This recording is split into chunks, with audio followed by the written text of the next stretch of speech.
I love a married man. Chapter 1. A new job. My name is Rachel Thomas. I moved to Chicago last year after finishing college. I had dreams of working in a big company, living in a city filled with life and starting fresh. I was 26 and ready to begin my journey. After months of searching, I finally got a job at a marketing firm downtown. On my first day, I was nervous. The office was big, bright, and filled with people who looked confident and busy. That's when I met him. His name was Daniel Harper. He was the senior manager, smart, calm, and always dressed perfectly. He was kind, with a voice that made people listen. And he had a wedding ring. Chapter 2.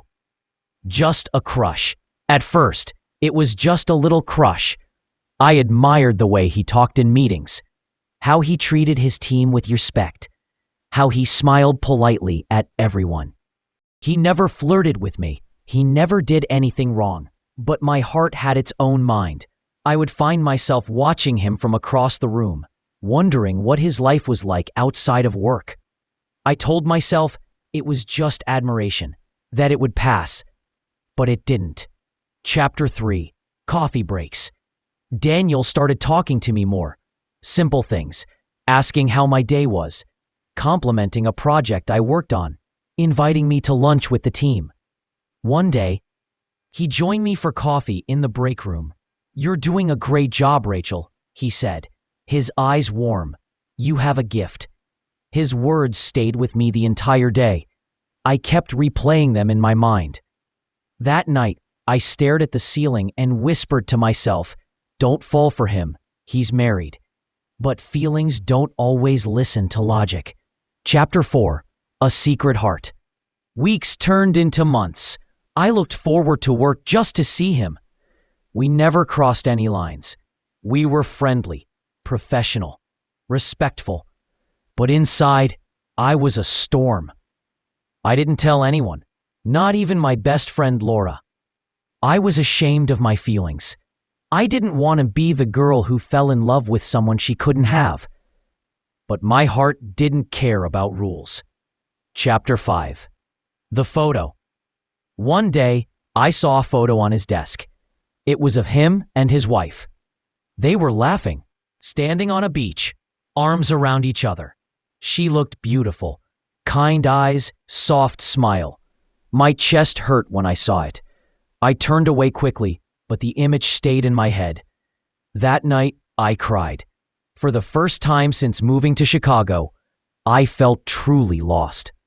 Chapter 6. Confession to a friend. I finally told Laura. "I think I'm in love with someone I can't have," I said quietly. "Who?" she asked. "My manager. He's married." Laura didn't judge me. She held my hand. "Feelings happen," she said, "but you have a choice about what you do with them." Her words helped, but didn't erase the pain. Chapter 7. The business trip. One day, Daniel asked me to join a team traveling to New York for a client presentation. I was excited. It was a big step in my career. We flew together, stayed at the same hotel, though in different rooms. During the trip, we talked more than ever.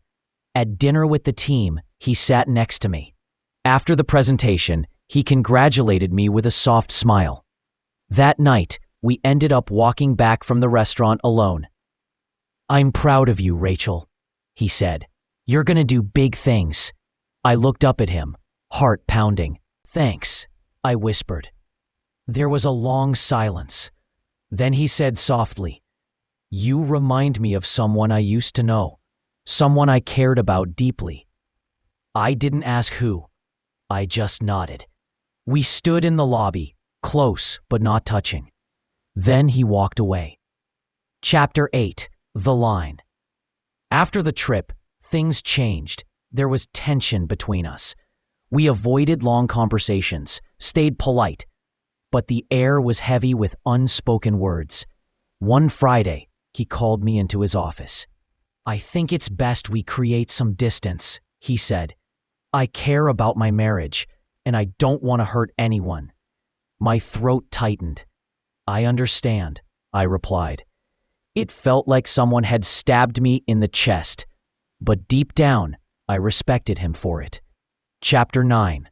Healing begins. I started pulling back. I focused on work, spent more time with friends, joined a dance class. Slowly, the pain began to fade. I still thought about him, especially on quiet nights. But I also thought about myself, what I wanted, who I wanted to be. Loving him had hurt. But it had also taught me something important. Sometimes, love doesn't mean getting someone. Sometimes, it means letting go. Chapter 10. Closure. Months later, Daniel invited me for coffee. It was the first time we'd spoken privately in a long time. "How are you?" he asked. "I'm okay," I said honestly. "I've been learning to move on." He nodded. "I'm sorry if I ever made things confusing," he said. "I never wanted to hurt you." "You didn't," I said. "I just fell in love with the wrong person." We smiled sadly at each other. Then we finished our coffee. Chapter 11. A new chapter. I got promoted 6 months later. I moved to a different department, away from Daniel's team. The distance helped. One day, I met someone new, James. He was kind, funny, and completely available. When he asked me out, I said yes. I was nervous, unsure if I was ready. But with each date, I felt lighter. I still remember Daniel, but it didn't hurt the same way anymore. Chapter 12. Full circle. 1 year later, I saw Daniel at a company event. We smiled, talked briefly, and then moved on. I realized in that moment, I no longer loved him. I cared. I always would. But my heart had found peace. I had learned that love is not always about holding on. Sometimes, love is about standing still in front of someone you once dreamed about and feeling nothing but gratitude. Chapter 13. The truth about love. Loving a married man had been the hardest thing I ever went through. It broke me, changed me, grew me.